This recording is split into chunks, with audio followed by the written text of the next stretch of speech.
Hak DPR untuk mengajukan menyatakan pendapat mengenai pelanggaran hukum presiden merupakan rangkaian hak atas fungsi pengawasan DPR dalam penyelenggaraan pemerintahan negara dan satu-satunya lembaga yang diberi wewenang untuk itu. Pemisahan antara keputusan pelanggaran hukum dengan sanksi pemberhentian presiden. Keputusan pelanggaran hukum berada pada MK, sedangkan keputusan mengenai sanksi berada pada MPR. Pemisahan tersebut dikuatkan oleh Pasal 7A Undang-Undang Dasar 1945. Sistem pertanggungjawaban presiden setelah perubahan Undang-Undang Dasar 1945 merupakan sistem mempertanggungjawabkan hukum dalam sistem ketatanegaraan, yaitu pertanggungjawaban dengan materi pelanggaran hukum berupa atau dalam fungsinya positif, tidak melaksanakan fungsi satu, hak interpelasi, yaitu hak DPR untuk meminta sebuah keterangan kepada pemerintah yang mengenai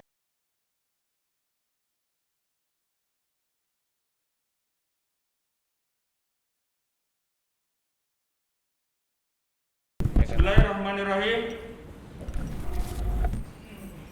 Tim pembela ulama dan aktivis, kepada Yang Mulia Ketua Pengadilan Negeri Jakarta Pusat, Ketua Pengadilan Negeri Jakarta Pusat kelas 1A khusus Seki Majelis Hakim Perkara Perdata Perbuatan Melawan Hukum di Pengadilan Negeri Jakarta Pusat kelas 1A khusus Jalan Bungur Besar Raya nomor 24, Gunung Sahari, Jakarta Selatan, Kemayoran, Kota Madia, Jakarta Pusat, Gunung Sahari Selatan, Kemayoran, Kota Madia, Jakarta Pusat.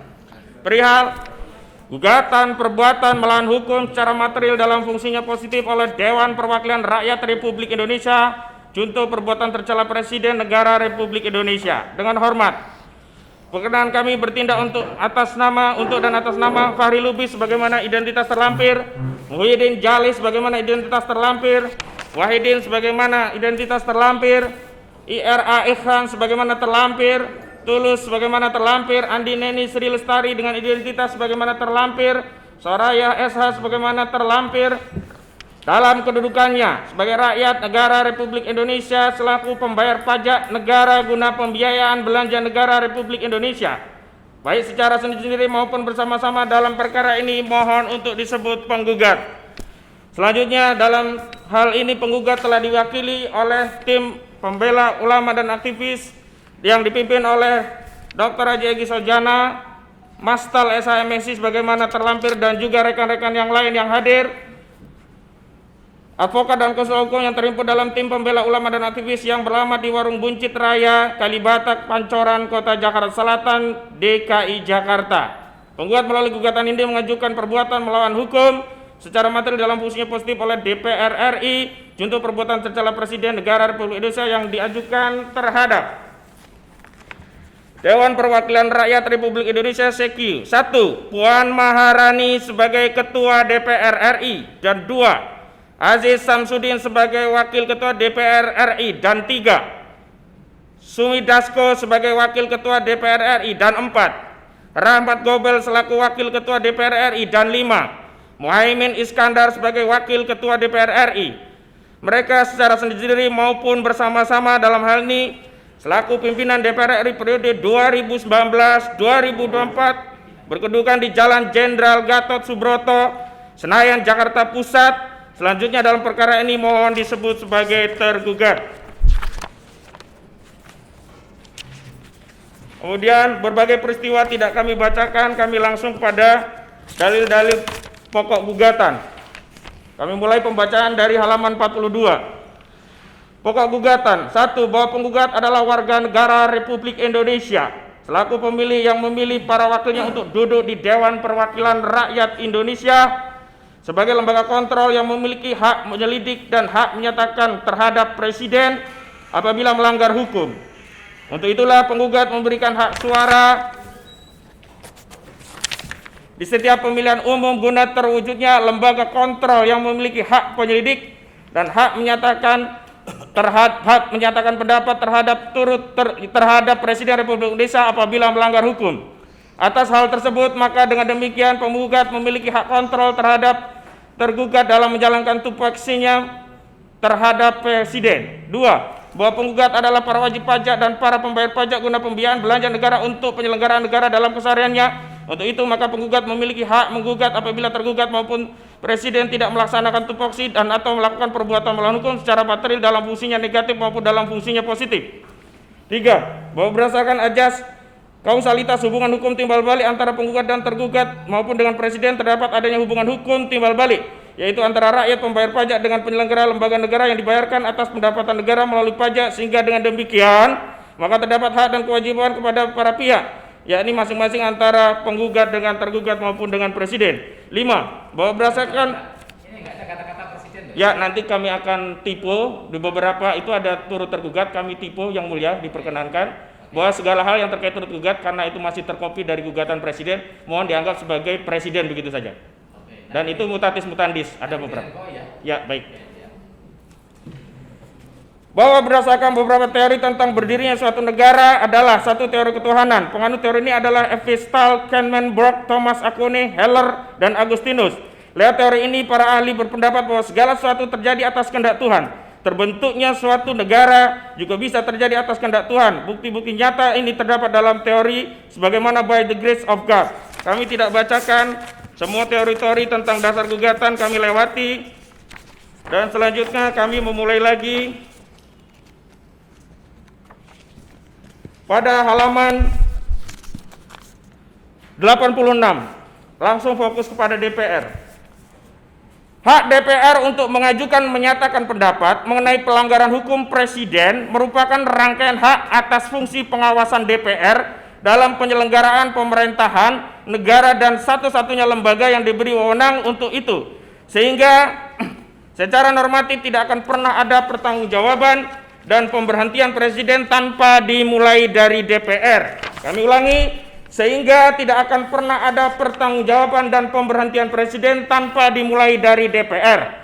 Permasalahan yang banyak menimbulkan perdebatan di antara proses kelembagaan adalah substansi pertanggungjawaban presiden antara pelanggaran hukum dalam arti kebijakan dan pelanggaran hukum dalam arti kriminal, yang terkadang memunculkan pertanyaan, apakah merupakan pertanggungjawaban hukum atau pertanggungjawaban politik.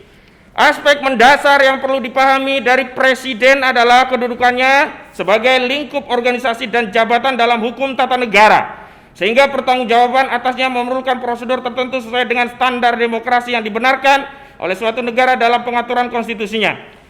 Sebagaimana telah dijelaskan sebelumnya bahwa satu-satunya lembaga yang memiliki wewenang mengajukan pernyataan pendapat atas pelanggaran hukum presiden adalah DPR sehubungan dengan fungsi pengawasan yang diberikan kepadanya. Namun tidak berarti keputusan terakhir berada di tangan DPR, tetapi melalui prosedur yang melibatkan 3 lembaga negara, yakni DPR, Mahkamah Konstitusi, dan MPR. Jika berbicara dalam bingkai demokrasi sebagaimana dikatakan oleh David Holt bahwa sistem demokrasi perwakilan membuat pemerintah bertanggung jawab kepada rakyat dan pembuatan kebijakan mampu mengikuti kepentingan umum. Dalam hal ini DPD pun sebagai lembaga perwakilan rakyat daerah seharusnya dapat melakukan fungsi-fungsi tersebut, atau ada pertimbangan bahwa DPD tidak cukup representatif untuk melakukan fungsi tersebut karena jumlahnya lebih kecil dan tidak boleh lebih dari sepertiga jumlah anggota DPR. Keberadaan DPD hampir tidak memiliki kekuatan untuk mempengaruhi penyelenggaraan pemerintahan Indonesia, padahal keanggotaan DPD relatif mandiri. Karena selain dipilih langsung oleh rakyat dengan sistem distrik, juga tidak merupakan anggota partai politik, sehingga netralitas dalam penilaian tindakan presiden lebih dapat terjamin dibanding DPR. Karena idealisme anggotanya lebih dapat terjamin dibanding DPR karena idealisme anggota tidak berada di bawah tekanan organisasi partai politik.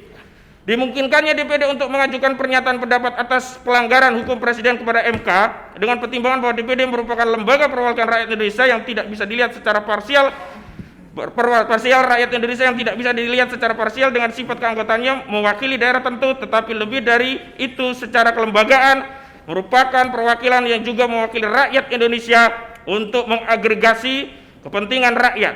Kebetulan saja anggota DPRD dengan sendirinya menjadi anggota MPR, menyebabkan keanggotaan DPR ikut memiliki andil dalam menentukan pemberhentian presiden. Itu pun dari segi jumlah tidak cukup signifikan dengan jumlah anggotanya yang tidak boleh melebihi sepertiga dari jumlah anggota DPR.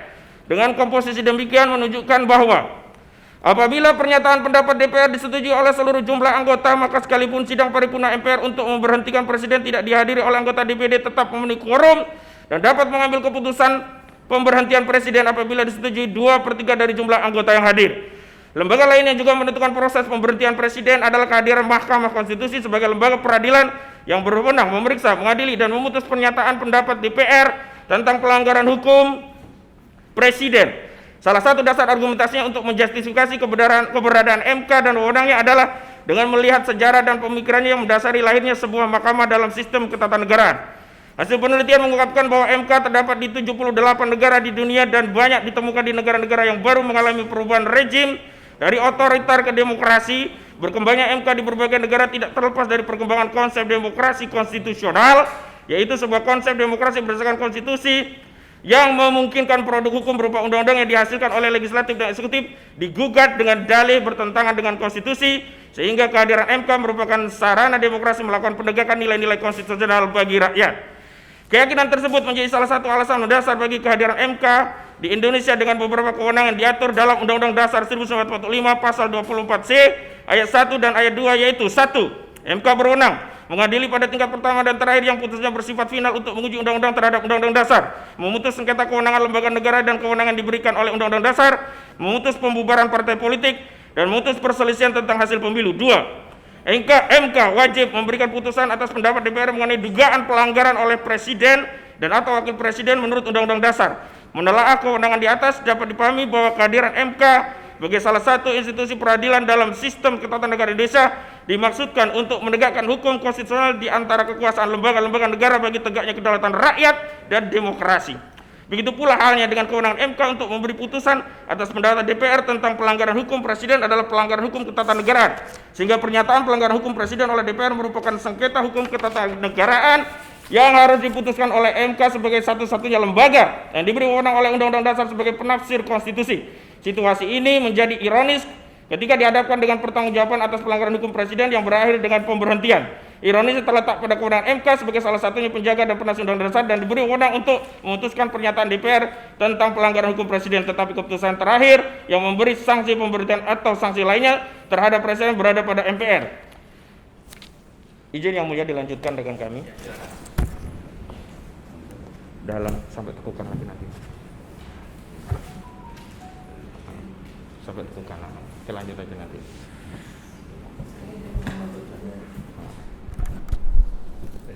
Ini udah baca. Nanti kalau sudah close balik lagi nggak apa-apa. Saya sambil. Kita langsung dari presiden. Iya. Ayo cepat. Lanjutkan yang mulia. Presiden dan atau wakil presiden dapat diberhentikan dalam masa jabatan oleh MPR atau usulan DPR. Kata dapat diberhentikan mengandung konotasi bisa diberhentikan dan bisa tidak diberhentikan oleh MPR. Meskipun keputusan MK membenarkan pendapat DPR tentang pelanggaran hukum presiden, kata dapat diberhentikan juga bisa ditafsirkan bahwa sanksi maksimal atas pelanggaran hukum presiden adalah pemberhentian. Dan secara akuntabel dapat ditafsirkan adanya sanksi menengah dan sanksi minimal yang bisa saja tidak berakhir dengan pemberhentian secara logika.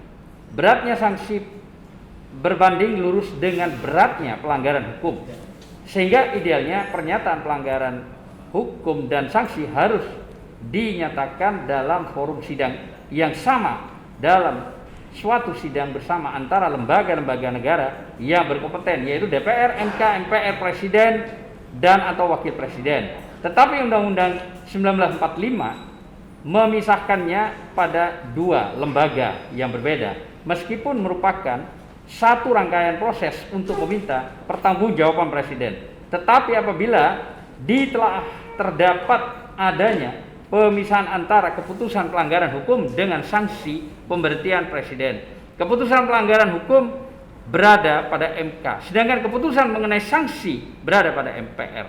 Pemisahan tersebut dikuatkan oleh pasal 7A Undang-Undang Dasar 1945, khususnya kata dapat diberhentikan, yang menunjukkan bahwa meskipun presiden telah terbukti secara sah melakukan pelanggaran hukum, tidak mesti berakhir dengan pemberhentian, karena perumusan sanksi sangat tergantung kepada MPR. Karena keputusan MK tentang pelanggaran hukum presiden tidak menentukan atau membatasi keputusan MPR mengenai sanksi kecuali UUD. dengan sanksi maksimal apabila MK menolak pernyataan pendapat DPR tentang pelanggaran hukum Presiden. Maka DPR tidak dapat melanjutkan permohonan pemberhentian Presiden kepada MPR. Pemisahan sebagaimana yang dimaksud pada uraian di atas berimplikasi pada dua jenis sifat pertanggungjawaban Presiden, yaitu pertama, pertanggungjawaban dalam arti sempit, yaitu pertanggungjawaban hukum atas keputusan MK mengenai pelanggaran hukum yang dilakukan Presiden tetapi tidak disertai sanksi. Yang kedua, pertanggungjawaban dalam arti luas, yaitu pertanggungjawaban kepada MPR yang disertai dengan sanksi baik berupa pemberhentian jabatan atau jenis sanksi lainnya. Apabila seandainya keputusan MK yang membenarkan pernyataan pendapat DPR tentang pelanggaran hukum Presiden kemudian dianulir oleh MPR dengan tidak memberi sanksi kepada Presiden, maka dengan sendirinya akan mencederai konsep demokrasi konstitusional yang meyakini UUD 1945 sebagai manifestasi tertinggi kedaulatan rakyat dan demokrasi dengan menempatkan MK sebagai pengawal dan penafsir tunggal Undang-Undang Dasar 1945 bagi tegaknya kedaulatan rakyat dan demokrasi menurut UUD 1945. Apabila dalam sidang paripurna MPR menganulir secara tidak langsung keputusan MK dengan tidak memberikan sanksi pemberhentian Presiden atau sanksi lainnya, maka akan sangat mungkin MK dan MPR bersengketa dan bersilang pendapat mengenai pelanggaran hukum Presiden. Jika sengketa tersebut terjadi, maka lembaga negara mana yang memiliki otoritas konstitusional untuk menyelesaikan sengketa tersebut, dan dengan demikian akan berujung pada ketidakpastian hukum sehingga alasan untuk memberhentikan Presiden atau sanksi lainnya karena pelanggaran hukum dapat menjadi suatu yang sia-sia pertanggungjawaban hukum dan pertanggungjawaban politik. Ada dua pandangan mengenai kualifikasi pertanggungjawaban Presiden tersebut sebelum perubahan Undang-Undang Dasar 1945. Satu, pandangan yang meyakini bahwa pertanggungjawaban Presiden kepada MPR adalah pertanggungjawaban politik. Pandangan tersebut didasarkan oleh kepada selain kedudukan MPR sebagai lembaga perwakilan rakyat atau lembaga politik yang mengindikasikan adanya unsur-unsur parlementer. Secara substansi, dasar pertanggungjawaban Presiden ketika itu adalah pelaksanaan UUD 1945 dan GPHN. Sehingga materi pertanggungjawaban terkait dengan kebijakan pemerintah dalam menjalankan UUD 1945 dan GPHN yang dapat dimaknai sebagai pertanggungjawaban politik. Sedangkan dari segi prosedur, kelembagaan terpola kepada pertanggungjawaban Presiden sebagai penguasa di bidang eksekutif dan MPR sebagai parlemen. Yang kedua, pandangan yang meyakini bahwa pertanggungjawaban Presiden kepada MPR adalah pertanggungjawaban hukum dengan argumentasi bahwa pertanggungjawaban Presiden kepada MPR merupakan pertanggungjawaban atas pelanggaran hukum yang dilakukan Presiden baik terhadap UUD 1945 maupun terhadap keputusan MPR mengenai GPHN. Menurut Sri Sumantri, pemberhentian Presiden dalam masa jabatan karena suatu pertanggungjawaban tidak lagi didasarkan pada alasan politik, melainkan karena masalah hukum dengan mengacu pada pasal 7A Undang-Undang Dasar 1945. Terus. Kalau mau lanjut boleh. Lanjut ya. Mau dilanjut ya? Masih cukup. Baik. Terima kasih. Merujuk kepada hasil analisa bentuk pertanggungjawaban Presiden dengan menggunakan pemikiran aliran individualis dan pemikiran aliran strukturalis, menunjukkan bahwa di samping pertanggungjawaban hukum dalam arti pidana, terdapat pertanggungjawaban dalam arti kebijakan, yang kemudian keduanya dikualifikasi sebagai pelanggaran hukum. Dari uraian di atas dapat disimpulkan bahwa pelanggaran hukum yang dimaksud adalah Undang-Undang Dasar 1945 adalah pelanggaran hukum ketatanegaraan. Sehingga pertanggungjawaban Presiden setelah perubahan UUD 1945 adalah pertanggungjawaban hukum dalam sistem ketatanegaraan dengan sanksi maksimal, yaitu pemberhentian dari jabatan. Karena itu pelanggaran hukum merupakan dasar dari jabatan. Karena itu pelanggaran hukum merupakan dasar untuk memberhentikan Presiden menegakkan hukum atas pelanggaran hukum presiden dilakukan dengan prosedur yang dimulai dari DPR atas fungsi pengawasan kemudian diajukan kepada MK untuk dimintakan keputusan atas pernyataan pelanggaran hukum presiden. Oleh karena itu, keputusan atas pernyataan pelanggaran hukum yang berada pada MK merupakan bagian dari fungsi MK sebagai pengawal dan penegak Undang-Undang Dasar 1945. Dengan demikian dapat dipahami bahwa keputusan MK mengenai pelanggaran hukum presiden terkait dengan pelanggaran Undang-Undang Dasar 1945 yang di dalamnya terdiri dari pelanggaran hukum pidana merupakan pengkhianatan terhadap negara, korupsi, penyuapan, tindak pidana berat lainnya atau perbuatan tercelah serta pelanggaran hukum berupa kebijakan atau policy dalam penyelenggaraan pemerintahan yang menyebabkan presiden tidak lagi mematuhi syarat apabila presiden yang terkait dengan pasal 9 UUD 1945 tentang sumpah dan janji presiden, maka atas dasar itu hanya dengan alasan pelanggaran hukum presiden dapat diberhentikan dari jabatannya. Tetapi tidak semua pelanggaran hukum dapat berakhir dengan pemberhentian. Karena antara keputusan pelanggaran hukum dengan keputusan pemberian sanksi merupakan pemberhentian dari jabatan berada pada lembaga negara yang berbeda. Ketika melihat dari cara pengisian keanggotaan dan jabatan-jabatan dalam lembaga-lembaga negara serta perilaku pejabat, dapat disimpulkan bahwa lembaga-lembaga negara tersebut merupakan lembaga politik dan hal tersebut tidak salah. Sebab keberadaan lembaga-lembaga negara tersebut dapat dianalisis dari sudut pandang disiplin ilmu politik menurut Sri Sumantri, memberikan sebuah uraian pendapat Luqman yang mengatakan hukum tata negara dalam arti sempit adalah serangkaian kaidah hukum yang mengatur antara lain: 1. Jabatan-jabatan apakah yang terdapat dalam susunan ketatanegaraan. Yang kedua, siapakah yang mengadakan jabatan-jabatan tersebut. Yang ketiga, bagaimana cara pengisian keanggotaan jabatan-jabatan tersebut. Yang keempat, apakah tugas atau lingkungan pekerjaannya.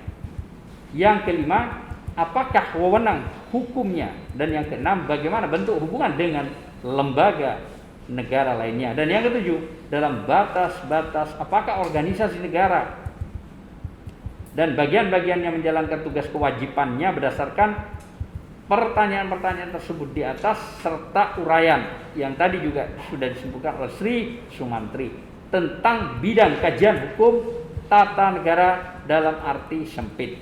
Kemudian dikontekstualisasi dalam pertanggungjawaban presiden, maka disimpulkan bahwa presiden merupakan salah satu lingkup jabatan dalam lembaga negara yang pembentukan dan kekuasaannya didasarkan pada Undang-Undang Dasar 1945 atau hak konstitusi. Karena itu sumber dan lingkup kekuasaannya berlandaskan pada Undang-Undang Dasar 1945, sehingga segala bentuk tindakannya dalam menjalankan kekuasaannya negara harus selalu berdasarkan pada Undang-Undang Dasar 1945. Kekuasaan yang demikian bisa disebut dengan kekuasaan atributif atau kekuasaan yang bersifat asli.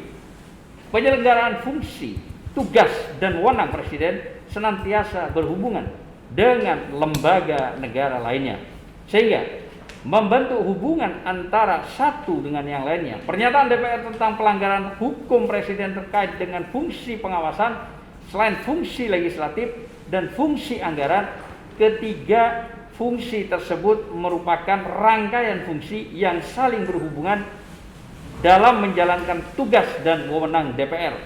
Ini poinnya.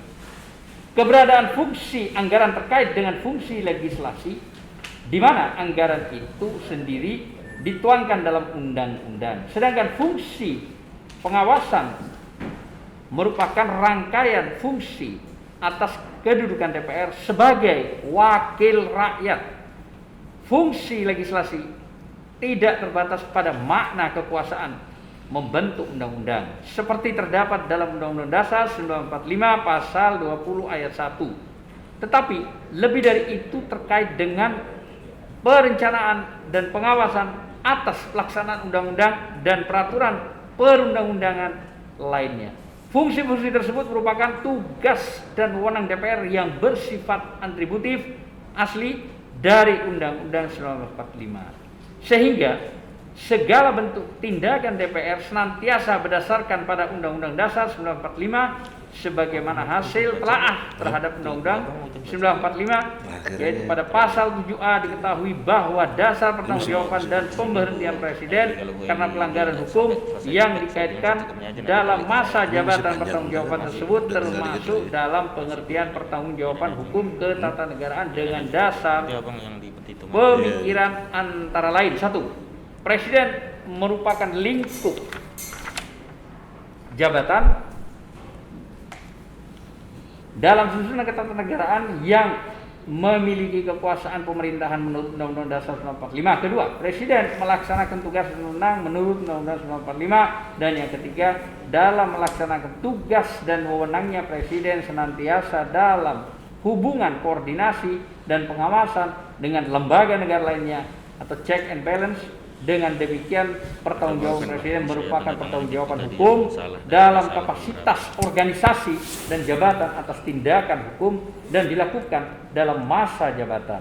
Pertanggungjawaban tersebut merupakan pertanggungjawaban atas pelanggaran hukum ketatanegaraan yang di dalamnya termasuk tindakan hukum pidana atau kriminal dan kebijakan atau polisi dalam penyelenggaraan pemerintahan yang kemudian dikualifikasi pertanggungjawaban hukum menurut UUD 1945. Pertanggungjawaban hukum Presiden dilakukan dalam kapasitas jabatan atau atas pernyataan DPR mengenai pelanggaran hukum Presiden yang kemudian dimintakan keputusan kepada MK sebagai lembaga peradilan yang berwenang. Memeriksa, mengadili dan memutus pelanggaran hukum Presiden dengan sanksi maksimal adalah pemberhentian dari jabatan oleh MPR. Dilihat dari dasar pemberhentian Presiden yang didasarkan pada pelanggaran hukum, maka pemberhentian Presiden termasuk dalam arti pertanggungjawaban hukum meskipun keputusan pemberhentian tersebut dalam kewenangan MPR. Persoalan yang mungkin muncul adalah apabila keputusan pelanggaran hukum Presiden oleh MK kemudian dianulir secara tidak langsung oleh MPR dengan tidak menjatuhkan sanksi kepada Presiden, maka dengan sendirinya akan mementahkan pendapat bahwa Presiden dapat diberhentikan karena terbukti secara sah melakukan pelanggaran hukum dan sangat berbahaya bagi kepastian hukum dan tegaknya demokrasi konstitusional. Dalam hal ini, pengambilan keputusan pemberian sanksi oleh MPR termasuk dalam arti pertanggungjawaban hukum atau pertanggungjawaban politik apabila ditelaah dengan pendekatan formal kelembagaan. Sesungguhnya keputusan pertanggungjawaban atas pelanggaran hukum berada pada Mahkamah Konstitusi sebagai institusi yang diberi wewenang untuk memeriksa, mengadili dan memutus pelanggaran hukum Presiden.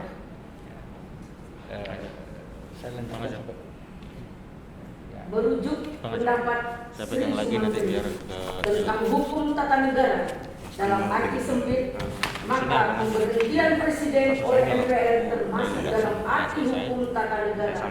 Hal tersebut terlihat dari ketentuan pasal 3 Undang-Undang 1945. Setelah perubahan dengan tetap mempertahankan MPR sebagai lembaga negara yang berwenang memberhentikan Presiden, selanjutnya susunan dalam suatu naskah keputusan MPR nomor 07/MPR/2004 tentang peraturan tata tertib MPR bab 2 Pasal 4 menyebutkan beberapa tugas dan wewenang MPR sebagai berikut. 1. mengubah dan menetapkan undang-undang.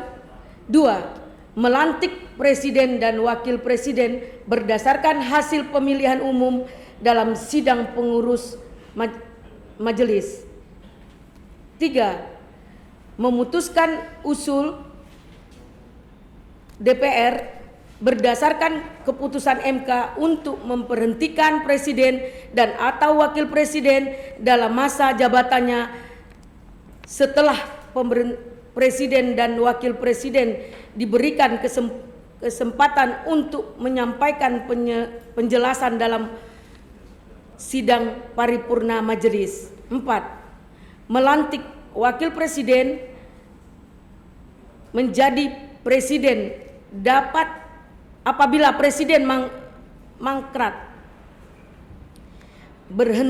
diberhentikan atau tidak dapat melakukan kewajiban dalam masa jabatan. 5. Memilih dan melantik wakil presiden dari 2 calon yang diajukan presiden apabila terjadi kekosongan jabatan wakil presiden dalam masa jabatannya selambat-lambatnya dalam waktu 6 bulan 60 hari kerja. Memilih dan melantik presiden dan wakil presiden apabila keduanya berhenti secara bersamaan dalam masa jabatan. Dari 2 paket calon presiden dan wakil presiden diusulkan oleh partai politik. Yang paket calon presiden dan wakil presiden meraih suatu suara terbanyak pertama dan kedua dalam pemilu sebelumnya sampai habis masa jabatannya selambat-lambatnya dalam waktu 30 hari. 7. Menetapkan peraturan tata tertib majelis dan kode etik anggaran anggota majelis. 8. Memilih dan menetapkan pimpinan majelis. 9. Membentuk alat kelengkapan majelis apabila ketentuan yang diatur dalam Undang-Undang 45 dan peraturan tata negara, maksudnya peraturan tata tertib MPR di atas dihubungkan dengan pendapat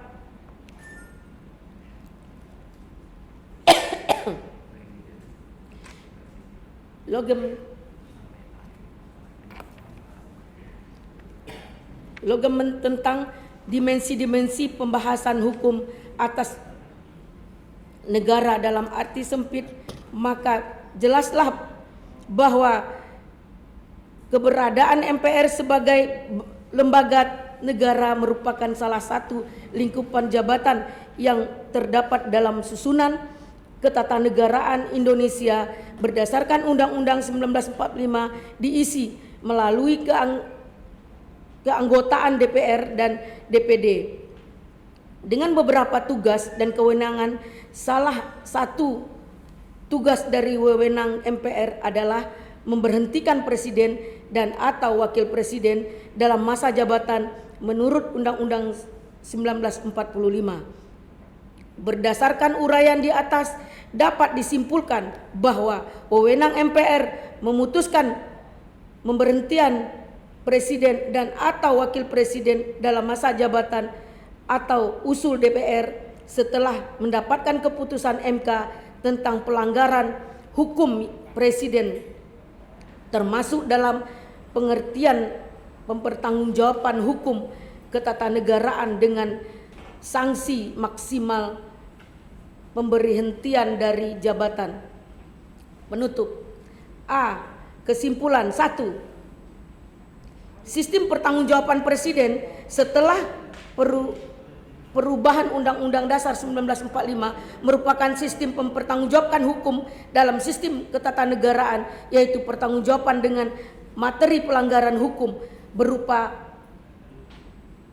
perbuatan hukum pidana dan tindakan politik yang dilakukan dalam masa jabatan. B. Bentuk-bentuk mempertanggungjawaban presiden merupakan pertanggungjawaban atas perbuatan hukum pidana dan atau pertanggungjawaban politik karena ketidakmampuan memenuhi kewajiban sebagai Presiden Republik Indonesia, yang kemudian dikualifikasikan sebagai pertanggungjawaban hukum dalam sistem ketatanegaraan dan Sanksi tertinggi adalah pemberhentian dari jabatan.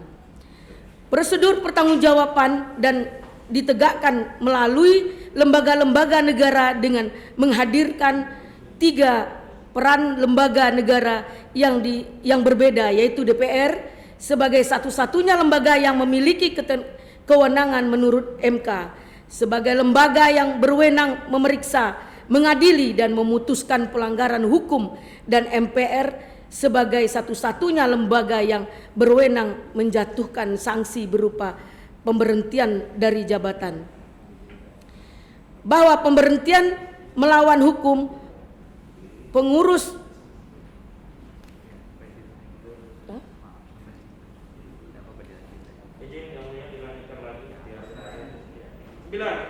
bahwa perbuatan melawan hukum penguasa On Rahmati Gedet fase pertama pra-revolusi 20 November 1924, jurisprudensi pertama RS Fros S Hogerat tanggal 29 Mei 1896, pemilik kapal menggugat kota Praja Lodewijk tergugat, tuntutan berdasarkan pasal 1401 BW Belanda. Posisi kasus, kapal milik penggugat menubruk tiang pancang yang bersembunyi di bawah permukaan air di dalam Port Match, kota Praja Lodewijk. Gugatan ditolak atas dalil bahwa pemerintah tidaklah bertanggung jawab secara hukum perdata dan berdasarkan hukum perdata antara pemerintah dan perorangan pribadi tidak timbul hubungan hukum. Penguasa hanya dapat dimintakan pertanggungjawaban secara perdata apabila bertindak dalam kedudukannya yang sama dengan partikulir atau orang biasa. Jurisprudensi kedua, Ares Regent Seko tertanggal 21 April 1898, gugatan pemilik sapi terhadap tergugat wali kota Regent Seko ditolak. Berdasarkan dalilnya, wali kota Raden Seko memerintahkan polisi untuk menembak sapi yang mengamuk yang milik penggugat tersebut. Perbuatan wali kota tersebut tidak dapat dituntut secara perdata yang mengatur hak dan kewajiban perorangan. Orientasi kepastian hukum, pendekatan PMH formil, perbuatan melawan hukum formil. Selanjutnya fase kedua, pasal tanggal 5 Mei 1933 Hugerat, Ares Morboy dan tanggal 20 November 1924 jurisprudensi Hugerat, pengusaha eksportir mentega bernama Oosterman melakukan ekspor dan ditolak oleh bea cukai Belanda. Sementara Oosterman telah terikat kontrak dengan pihak luar negeri. Atas pelarangan tersebut menyebabkan Oosterman dirugikan dan ia mengajukan gugatan atas dasar pasal 1401 BW Belanda terhadap pemerintah bea cukai Belanda. Atas gugatan tersebut, Hogerat memutuskan bahwa pemerintah dapat digugat atas perbuatan melawan hukum yang diartikan bukan hanya satu perbuatan atau tidak berbuat yang melanggar hak seorang, melainkan juga satu perbuatan atau tidak berbuat yang bertentangan dengan kewajiban hukumnya. Berdasarkan putusan tersebut timbul kaidah hukumnya, penguasa dapat digugat secara berdata atas dasar pasal 1401 BW Belanda atau pasal 1365 BW. Sekali lagi, berdasarkan putusan tersebut timbul kaidah hukumnya, penguasa dapat digugat secara perdata atas dasar pasal 1401 BW Belanda atau pasal 1365 BW, baik dalam menjalankan tugas atau kewajiban yang bersifat hukum publik maupun hukum perdata atau asas kepatutan. Zorkwoord Sudegehit. Suatu perbuatan bertentangan dengan asas kepatutan, ketelitian, serta sikap hati-hati yang seharusnya dimiliki oleh seorang dalam pergaulannya dengan sesama warga masyarakat atau terhadap harta benda orang lain. Perbuatan melawan hukum putusan Hogerat 1. Perbuatan melawan hukum oleh penguasa meliputi perbuatan atau tidak berbuat yang melanggar hak subjektif orang atau melanggar kewajiban hukum si berlaku, tetapi meliputi perbuatan atau tidak berbuat yang bertentangan dengan asas kepatutan, ketelitian, serta sikap kehati-hatian yang seharusnya dimiliki seorang dalam pergaulannya dengan masyarakat atau terhadap orang lain. 2. Penguasa dapat juga melakukan tindakan yang melanggar asas kepatutan apabila penguasa tersebut mengambil bagian dalam suatu kegiatan dalam kedudukannya yang sama dengan orang perorangan dengan cara melakukan perbuatan-perbuatan yang menurut hakikatnya tidak hanya dapat dilakukan oleh penguasa, akan tetapi juga dapat dilakukan oleh orang perorangan.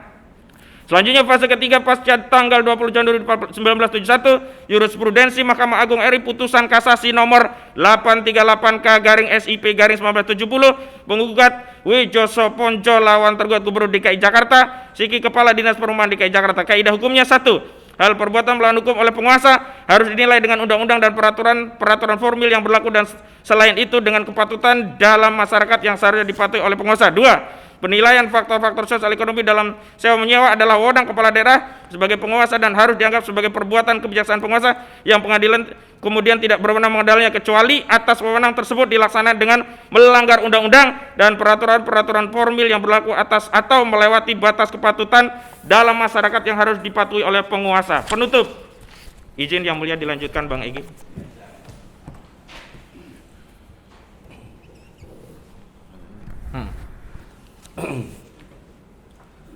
Berdasarkan seluruh uraian tersebut di atas, tersimpul tergugat melakukan perbuatan tercela atau tidak berbuat sesuatu kewajibannya sebagaimana yang dimaksudkan dalam ajaran perbuatan melawan hukum secara material dapat fungsinya positif atau dalam fungsinya positif tidak melaksanakan fungsi satu, hak interpelasi, yaitu hak DPR untuk meminta sebuah keterangan kepada pemerintah yang mengenai kebijakan pemerintah yang penting dan strategis serta berdampak luas pada sebuah kehidupan masyarakat, bangsa dan negara. Yang kedua, hak angket, yaitu hak DPR untuk melakukan sebuah penyelidikan terhadap pelaksanaan suatu undang-undang dan atau kebijakan pemerintah yang berkaitan dengan hal penting, strategis dan berdampak luas pada seluruh kehidupan bermasyarakat, berbangsa dan bernegara yang diduga bertentangan dengan sebuah peraturan perundang-undangan. Ketiga, hak menyatakan pendapat, yaitu hak DPR yang dilakukan untuk menyatakan sebuah pendapat atas kebijakan pemerintah dan kejadian dari luar biasa yang terjadi di tanah air dan dunia internasional. Perbuatan tercela presiden tersebut dibawa kepada Mahkamah Konstitusi Republik Indonesia untuk mendapatkan putusan tetap bahwa presiden terbukti melakukan perbuatan tercela atau putusan tetap atas putusan tetap tersebut dapat dibawa ke dalam sidang Majelis Permusyawaratan Rakyat Republik Indonesia guna dilakukan pemberhentian selaku Presiden Negara Republik Indonesia karena terbukti melakukan perbuatan tercela sebagaimana yang dimaksudkan dengan ajaran perbuatan melawan hukum secara material dalam fungsinya positif. Atas hal tersebut, untuk itu kami mohon kepada yang terhormat, yang mulia memutuskan. Satu, menerima gugatan perbuatan melawan hukum secara material dalam fungsinya positif ini. Yang kedua, mengabulkan seluruh gugatan ini. Ketiga, menyatakan tergugat melakukan perbuatan melawan hukum dalam fungsinya positif, yaitu perbuatan tercela atau perbuatan tidak patut atau pembiaran terhadap perilaku presiden yang tercela atau tidak melaksanakan kewajiban hukumnya. Yang keempat, menghukum tergugat untuk melaksanakan satu, hak interpelasi, yaitu hak DPR untuk meminta sebuah keterangan kepada pemerintah yang mengenai kebijakan pemerintah yang penting dan strategis serta berdampak luas bagi sebuah kehidupan masyarakat, bangsa dan negara. Yang kedua, hak angket, yaitu hak DPR untuk melakukan sebuah penyelidikan terhadap pelaksanaan satu undang-undang dan atau kebijakan pemerintah yang berkaitan dengan hal penting, strategis dan berdampak luas kepada sebuah kehidupan bermasyarakat, berbangsa dan bernegara yang diduga bertentangan dengan sebuah peraturan perundang-undangan. Ketiga, hak menyatakan pendapat, yaitu hak DPR dilakukan untuk menyatakan sebuah pendapat atas kebijakan pemerintah dan kejadian dari luar biasa yang terjadi di tanah air dan dunia internasional atas perbuatan tercela presiden dan membawa penetapannya bahwa presiden terbukti telah melakukan perbuatan tercela. Atas penetapan tersebut seharusnya membawanya kepada Mahkamah Konstitusi Republik Indonesia untuk mendapat putusan hukum. Yang kelima, menghukum tergugat membayar biaya perkara. Hormat kami, kuasa hukum penggugat, saya Egy Sujana, Damai Hari Lubis, Ahmad Khozinuddin, Arfid Sabto, Dwi Mars, Novel Haidir Hasan, azamkan Mahmud Ratih Puspa, Indra Linggawasdi, Borkat Hiarhab, Mukhtarum Larisam, Dul Haji Sangaji, Julius Andesta, Eli Daneti, Ismar Sarifudin. Selanjutnya tidak dibacakan. Izin yang mulia, ada renvo beberapa tadi sebagaimana sudah saya tandai.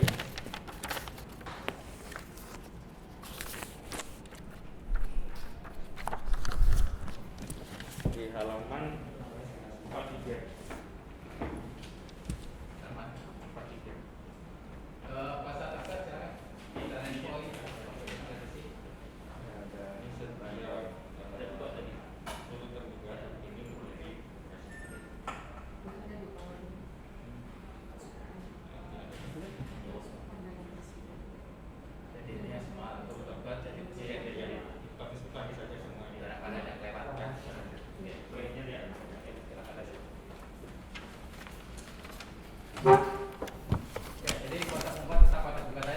Tetap pada gugatannya ya, mulia.